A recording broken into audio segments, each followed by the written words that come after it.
नमस्ते बच्चों, आज हम व्याकरण से पाठ 7 विशेषण पढ़ेंगे। विशेषण की परिभाषा है संज्ञा या स्वरनाम शब्दों की विशेषता बताने वाले शब्दों को विशेषण कहते हैं। तो इसमें कुछ उदाहरण दिए गए हैं जो इस प्रकार से हैं। रचना गुलाबी साड़ी में सुंदर लगती है। तो गुलाबी जो है वो इसमें विशेषता बता रही है, क्योंकि साड़ियाँ तो अनेक तरह की हो सकती हैं, लेकिन उसका जो रंग बताया है वो उसकी विशेषता बता रहा है। वीणा गोरी और पतली है। वीणा की विशेषता है गोरी है वह और पतली है, तो ये उसकी विशेषता बताई गई है। मैं बहुत तेज दौड़ता हूँ, तो तेज है उसकी विशेषता। वह 2 किताब लाया, तो 2 इसमें विशेषता है।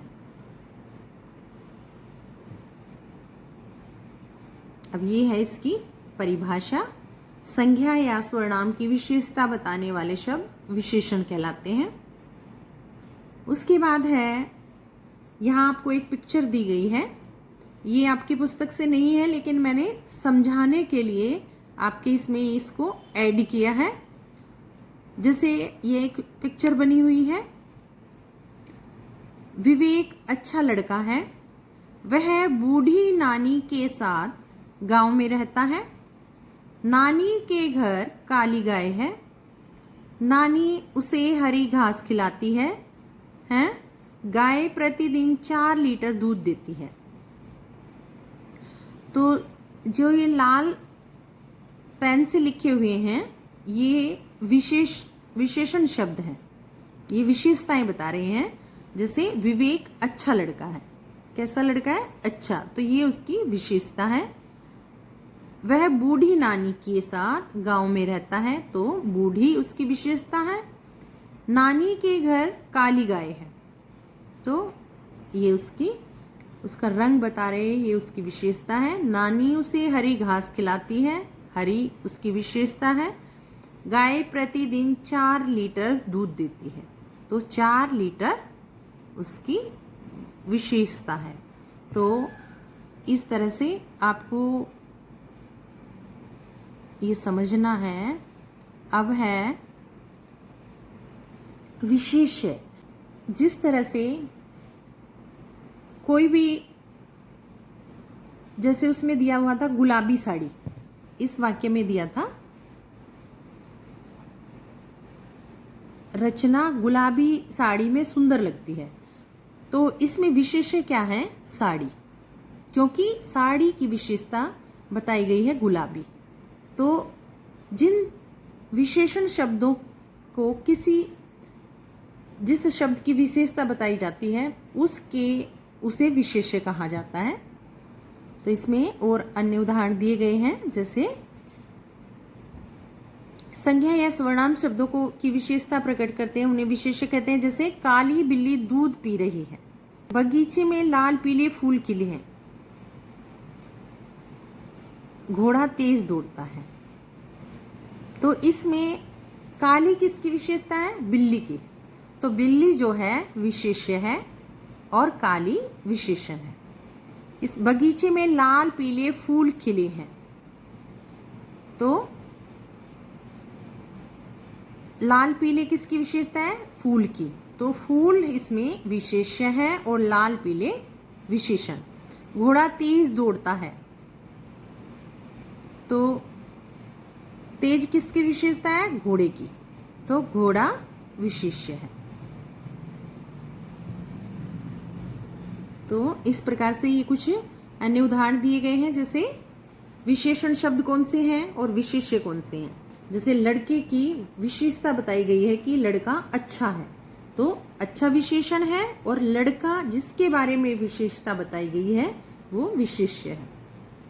बूढ़ी विशेषण है, नानी विशेष्य है। जो कि आप जो एक उदाहरण के तौर पे तुम्हें एक पिक्चर दिखाई गई थी, ये उसी पिक्चर के शब्द हैं। काली विशेषण है और गाय विशेष है। हरी विशेषण, घास विशेष्य, 4 लीटर विशेषण और दूध विशेष्य है। अब इसके बाद ये आपको समझाने के लिए आपको कि समझ आया या नहीं, इस तरह से इसमें ऑप्शन दिए हुए हैं, आपको इसमें भरने हैं, विशेषण भरने हैं। इसमें आपको बाल्टी में डैश दूध है, तो 4 दूध लिखेंगे या ज़्यादा दूध लिखेंगे, क्योंकि 4 दूध नहीं होता, ज़्यादा दूध। दिवाली पर डैश चादर खरीदनी है, दिवाली पर सुंदर चादर खरीदनी है। 5 चादर खरीदनी है, नहीं, 5 दिवाली पर सुंदर चादर खरीदनी है। हम सबको डैश कपड़े पहनने चाहिए, छोटे या साफ, तो हम सबको साफ कपड़े पहनने चाहिए। डैश बच्चों को पुरस्कार मिलता है, साहसी बच्चों को पुरस्कार मिलता है। रवि को डैश चावल दे दो, थोड़े चावल दे दो। तो ये आपके प्रैक्टिस के लिए हैं, विशेषण शब्द हमें इसमें भरने हैं। अब है विशेषण और विशेष्य चुनकर आपको लिखने हैं। बाग में लाल पीले फूल हैं।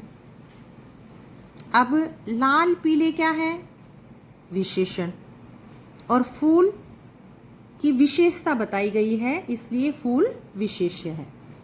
परिश्रमी लड़के सफल होते हैं, तो परिश्रमी विशेषण है और लड़के विशेष्य। हमने चंचल हिरण देखे, तो चंचल विशेषण और हिरण विशेष्य। इस कक्षा में निर्धन बच्चे पढ़ते हैं, तो निर्धन विशेषण और बच्चे विशेष्य। तो इस प्रकार से आपको इनकी प्रैक्टिस करनी है। अब है विशेषण के भेद। विशेषण के 5 भेद होते हैं। सबसे पहले है नंबर 1 गुणवाचक विशेषण, नंबर 2 परिमाणवाचक विशेषण, नंबर 3 संख्यावाचक विशेषण, नंबर 4 संकेतवाचक विशेषण, नंबर 5 व्यक्तिवाचक विशेषण। तो आप ये इंग्लिश में पढ़ते होंगे, लेकिन ये है हिंदी में, तो इनको भी समझने की कोशिश करनी है। सबसे पहले है गुण, गुणवाचक विशेषण। जैसे कि इसके नाम से ही स्पष्ट हो रहा है कि उसमें उसका गुण बताया जाता है।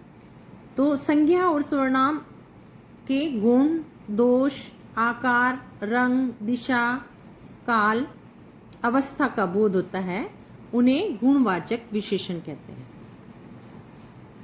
तो इसमें देखिए, वह ईमानदार व्यक्ति है, तो ईमानदारी क्या है? उसका गुण है। राधिका लंबी और सुंदर है, तो लंबी और सुंदर उसका गुण है। लाल किला ऐतिहासिक इमारत है, तो ऐतिहासिक उसकी विशेषता है। इसमें है व्यक्ति, गाय, दूध, राधिका और लाल किला संज्ञा शब्दों के गुण हैं। रंग, आकार, काल आदि का बोध करा रहे हैं, तो इन्हें गुणवाचक विशेषता कहते हैं। उसके बाद है गुणवाचक विशेषण अलग अलग प्रकार से हैं, जैसे दशा बोधक, कैसी उसकी दशा है, बिगड़ा हुआ, रोगी, निरोगी, दुबला, पतला, तो ये उसकी, इसको दशाबोधक विशेषण कहा जाएगा। ये गुणवाचक के ही अन्य भेद है। गुणबोधक, गुणबोधक में आएगा सच्चा, शिष्ट, सुशील, सुंदर, दानी, ये उसके गुण हैं, जो अच्छे गुण होते हैं। अच्छी चीज़ें जो मनुष्य के व्यवहार में होती हैं, तो उसे गुण कहा जाता है।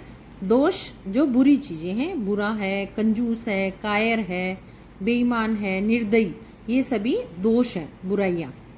स्थानबोधक, देसी, विदेशी, बनारसी, मद्रासी, कश्मीरी, ये सब क्या है? स्थान, स्थान के नाम है, तो इसे बोलेंगे स्थानबोधक।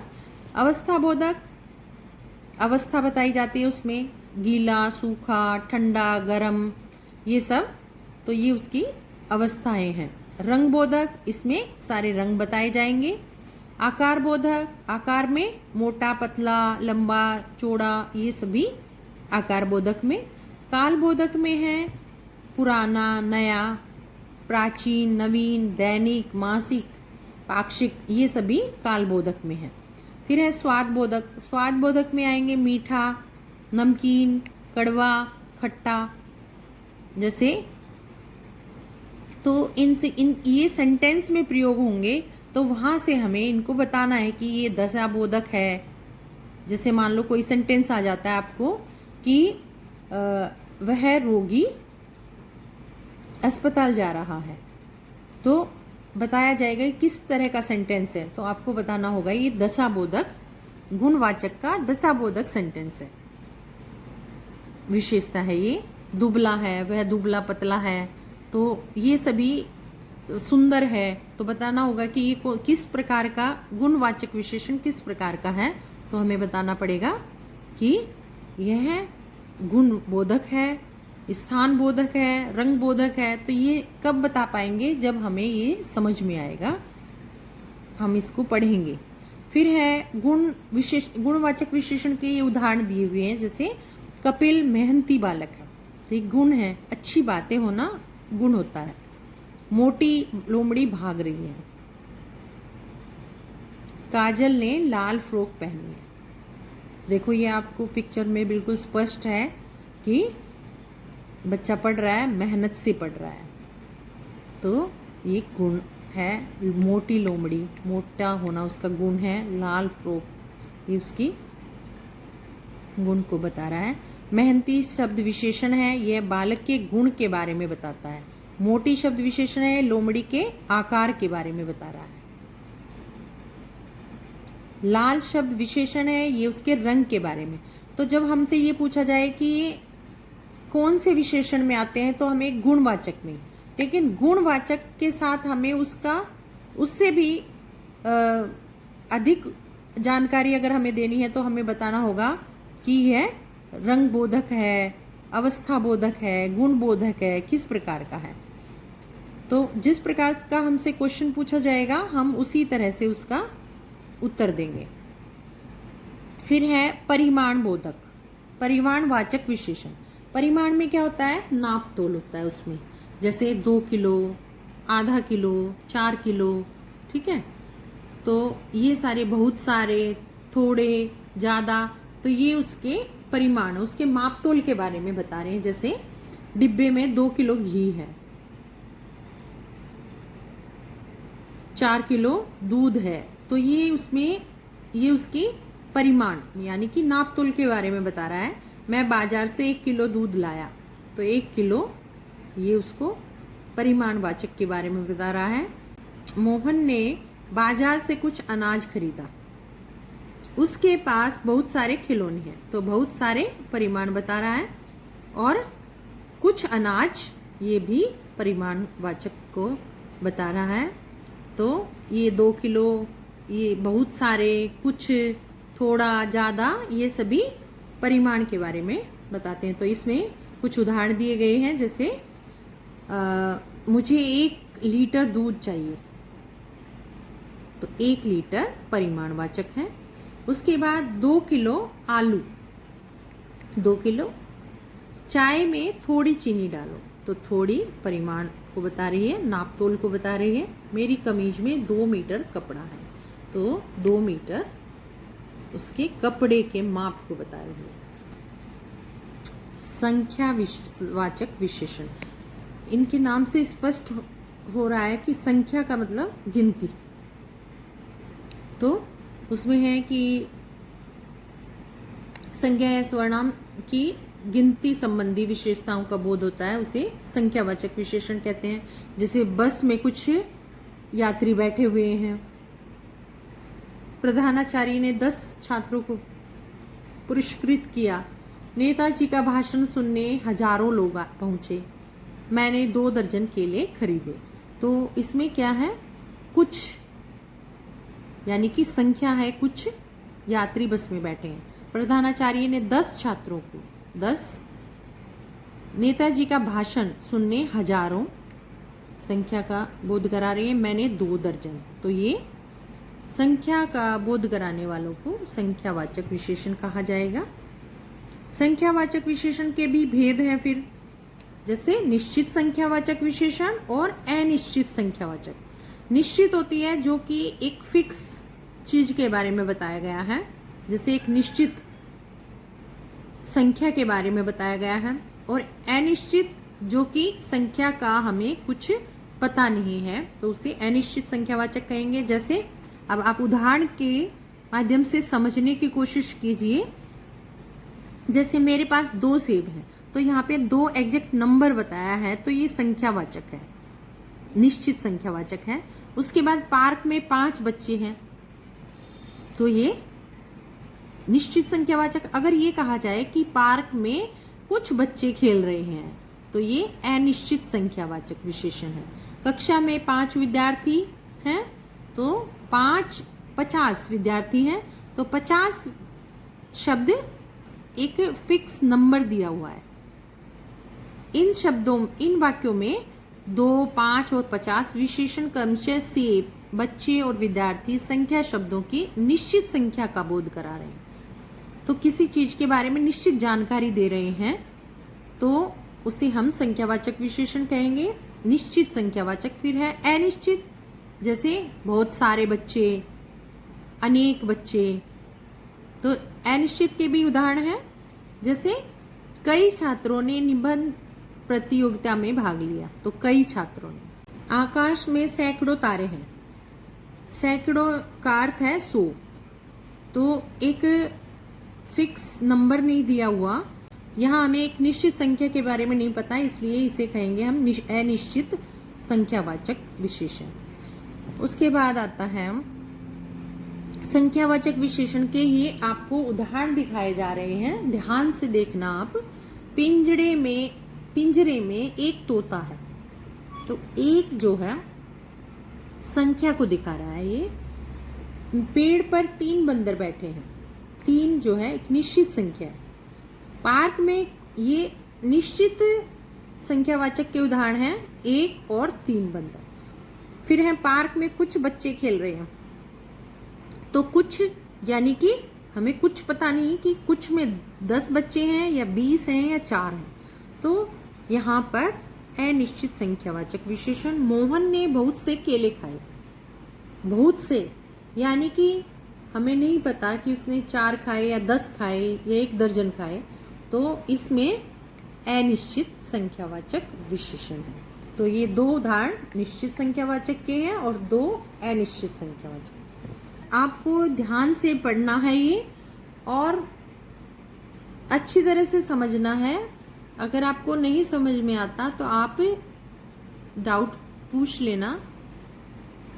इसके बाद नेक्स्ट क्लास में इसका बचा हुआ भाग करेंगे और हम एक्सरसाइज करेंगे। तो आप पाठ को जितने अच्छी तरह से समझ के करोगे तो आप एक्सरसाइज खुद से भर पाओगे, इसलिए आपको ध्यान से चैप्टर पढ़ना है।